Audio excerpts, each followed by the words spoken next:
What's up, Sooner Nation? Welcome back to the Sooner Surge. You can do some things here to help us out. First, subscribe to our channel, like our videos, comment on our videos, and check out the Fan Stop. You see the ticker down at the bottom, fanstop.com.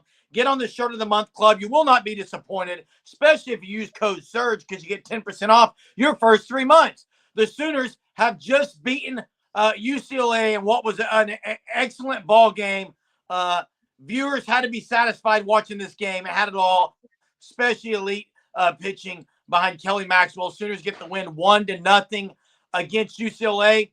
And now the Sooners wait, guys, to see who they will play Monday. It will be an SEC opponent. We do know that. A league that the Sooners will be joining and have joined and will be in next season. But they get a little preview to that as they will play the winner of the Alabama versus Florida game that will take place Sunday, and the Sooners will play the winner. And again, just a brief recap of that game against UCLA. Kelly Maxwell seems to have found her rhythm. The post game, everything she said, it just looked like the weight was lifted off her back. And if that is the type of performance we're going to see from Kelly Maxwell, wow, is all I can say. And again, it just proves the elite coaching that this club has and the camaraderie that this team has. She mentioned her teammates a lot and the staff a lot. So, guys, the Sooners wait and see who it will be next. Yeah, Jeremy, you said it. An absolute dominant performance by Kelly Maxwell. You cannot have asked for any more from her. And, you know, there's an argument right now. Is Kelly Maxwell the best number 28 on campus over Danny Stutzman? That's how good of a game she had. She absolutely shut down a UCLA offense, in which has been one of the top in college softball all year. Struck out debatably the best player in the country in Maya Brady 3 times. Allowed her to not get on base once. Didn't even allow her to get a hit. It was just an absolute incredible performance from Kelly Maxwell. And you had players make plays like Tiare Jennings, who had the solo shot. You had a great defensive game from Oklahoma. You had some good hits from Jada Coleman. You saw Riley Boone also show up with her experience at certain times in the game. So there was just so many players for Oklahoma that made plays today in which they needed. And this is why Oklahoma constantly has been in contention for championships these last 3 or 4 years.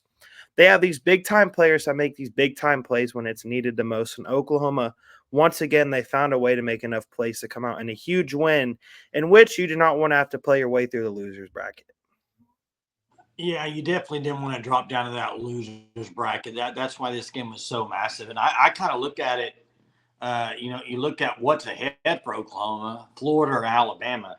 I think both those teams, they got some pitching, but if OU's hitting, it's going to be tough for those teams, I think, to keep up with the Sooners. And I think OU Texas, it's been a collision course for that to be the championship matchup for, I would say, the majority of the season. I think a lot of people have talked about it. They've hinted about it. And that's what people have wanted.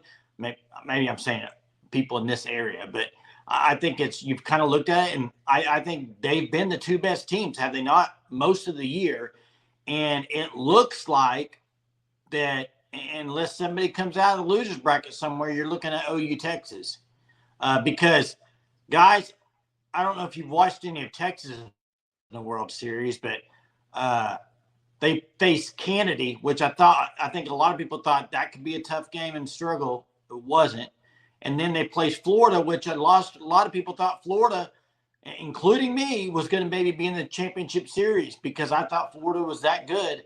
And they just totally demolished Florida. So Texas is playing really well. Oklahoma is playing well. I think we're on a collision course for OU Texas, guys. And that's what viewers want.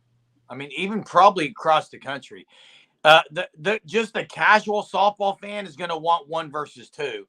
That's what it would be. A team that split the season series 2-2 on the season.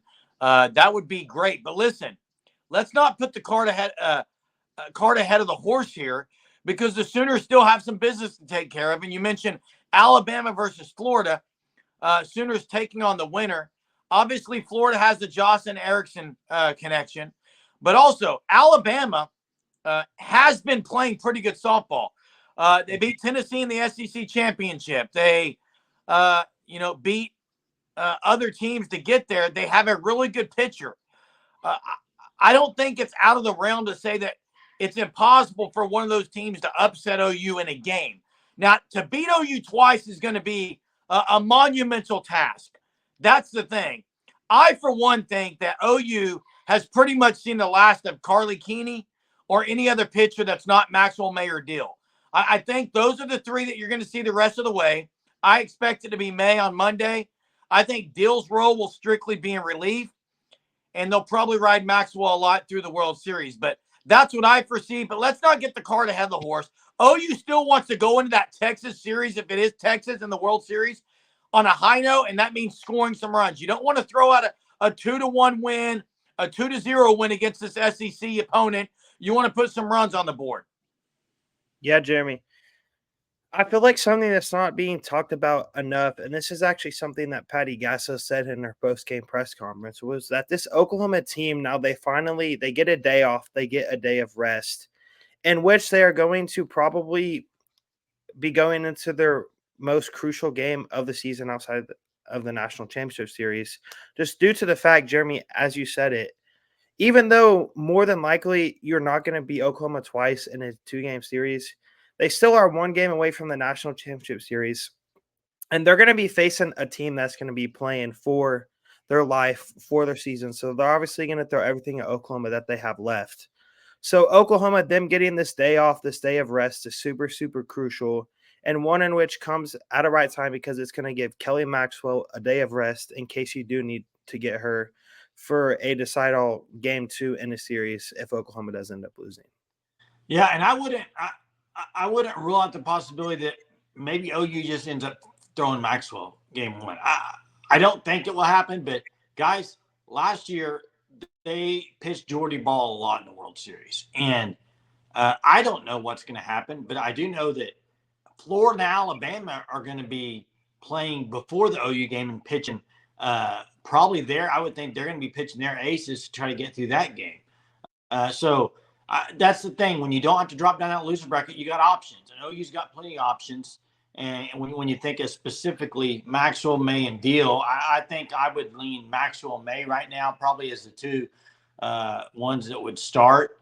But Jackson, you mentioned, yeah, it's the most important game. The next game is always the most important. But getting by UCLA was massive for this team, because if they would have lost that game, you drop down and have to play Stanford and then play Texas twice. That's a hard road for UCLA. UCLA was a great team. They still are. I think they could make a run to get back in it. They're playing that good, but Texas is just playing really good right now, guys. So, Jeremy, I don't know. I think I'm interested to see what they do with Maxwell or May. You really pretty confident in May getting the start in game 1, correct?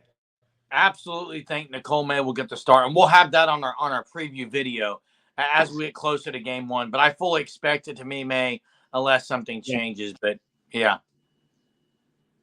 So yeah, and listen, like you said, Jay, the game against UCLA was massive because it would have put OU in a very, very difficult position. But it doesn't matter. We don't need to talk about that because they got the job done thanks to Kelly Maxwell, 11K performance, and Patty Gasso's pregame talk and everything that happened. This team is heading for a 4th natty. They've still got work to do, but it's going to be exciting as we follow that run. Again, make sure you're subscribed to the channel. We're going to have a preview game once we figure out who wins that game between Alabama and Florida. We'll have a preview video for the World Series game and as well as that last game, OU versus Bama or OU versus Florida. So make sure you subscribe to our channel. Thanks for watching. We'll see you next time. Boomer. Sooner.